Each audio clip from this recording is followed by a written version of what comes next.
1923 election was the last election fought by Winston Churchill as a Liberal. He lost his seat to a Labour candidate.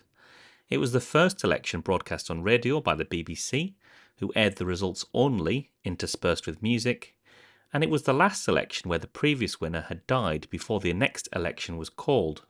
Bonar Law, who had won the 1922 election, resigned as Prime Minister after he lost his voice due to throat cancer, and he died months later. Hence, the Conservative Party would be led into the 1923 election by a new leader and Prime Minister, Stanley Baldwin. The 1923 election brought down a government with a secure majority and brought the Labour Party to power for the first time in its short history under Ramsey MacDonald. But it didn't have to be this way.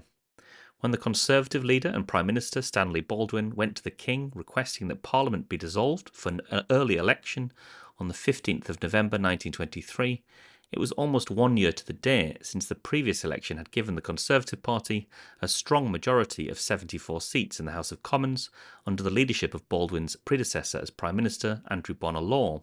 The Conservatives could have governed with this mandate for another 4 years. So why call an early election? And why call a December election when campaigning would be necessitated in the cold and dark in the middle of the build-up to Christmas?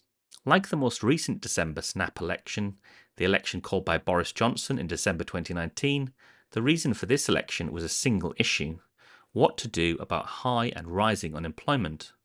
This priority was made clear in Stanley Baldwin's election address, which started, "The unemployment and underemployment which our working people and our great national industries are now facing for the fourth winter in succession, on a scale unparalleled in our history, has created a problem which calls urgently for a solution. Their indefinite continuance threatens to impair permanently the trained skill and the independent spirit of our workers, to disorganise the whole fabric of industry and credit, and, by eating away the sources of revenue, to undermine the very foundations of our national and municipal life." Stanley Baldwin's view was that unemployment was made worse by Britain's policy of free trade, because without tariffs on imports, British industry was not protected against foreign competition.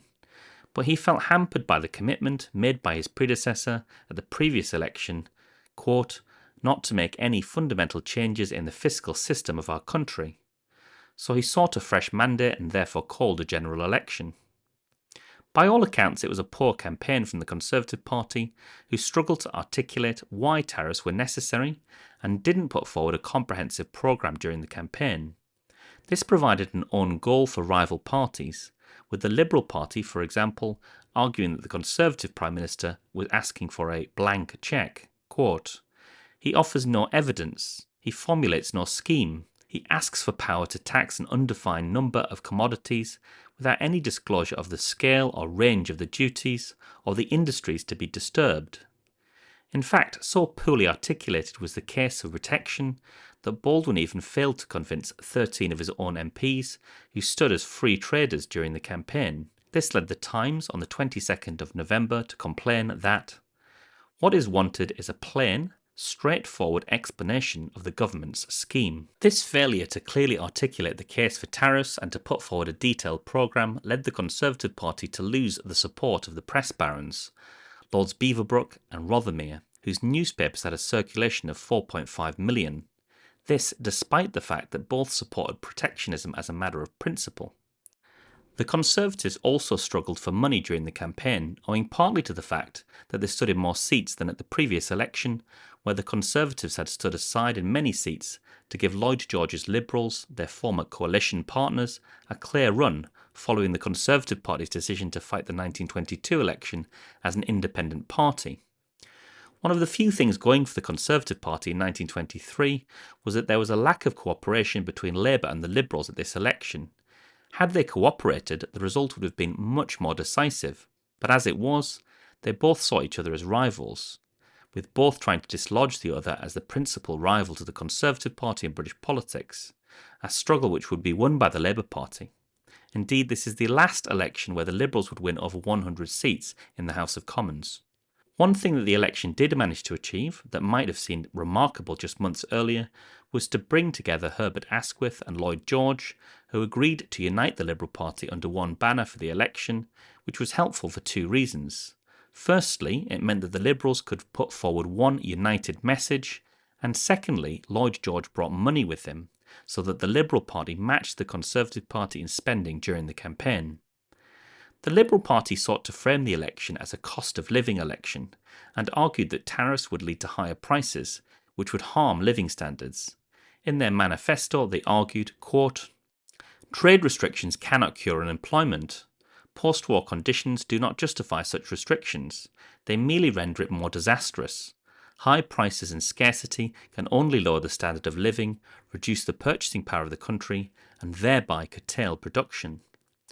The Liberals also moved into Labour territory during this campaign by arguing for a welfare state. Quote, "Liberal policy concentrates upon lifting from the homes of the poor those burdens and anxieties of the old, the sick, and the widow with young children, which the community has the power and duty to relieve." Meanwhile, Labour opened up clear blue water with the Liberal Party by proposing a one-off wealth tax on fortunes over £5,000 to pay for the debt created by World War I, but their manifesto was moderate, promising practical idealism. It ended with a fairly generic Labour pitch to the nation, quote, "Labour appeals to all citizens to take a generous and courageous stand for right and justice, to believe in the possibility of building up a sane and ordered society, to oppose the squalid materialism that dominates the world today, and to hold out their hands in friendship and goodwill to the struggling people everywhere who want only freedom, security, and a happier life." As election night approached, Conservative Party Central Office were upbeat about the campaign, with confident predictions reaching the Prime Minister that they looked set to increase their majority. But as the news started to come in on the radio during the BBC's first radio broadcast of election night, it was clear that there was a large swing away from the Conservatives, which Labour and the Liberals were to benefit from, producing a hung parliament, with the Conservatives the largest party.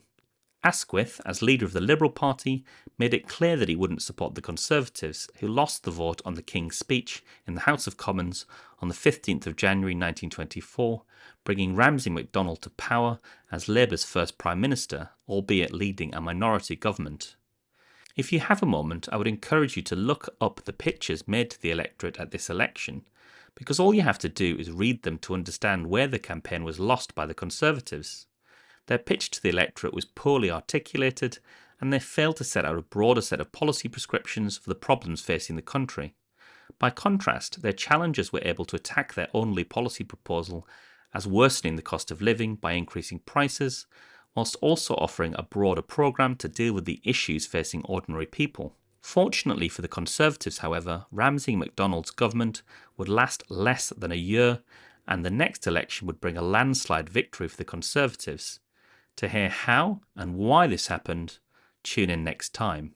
For now, please don't forget to like and subscribe, and of course, goodbye and best wishes.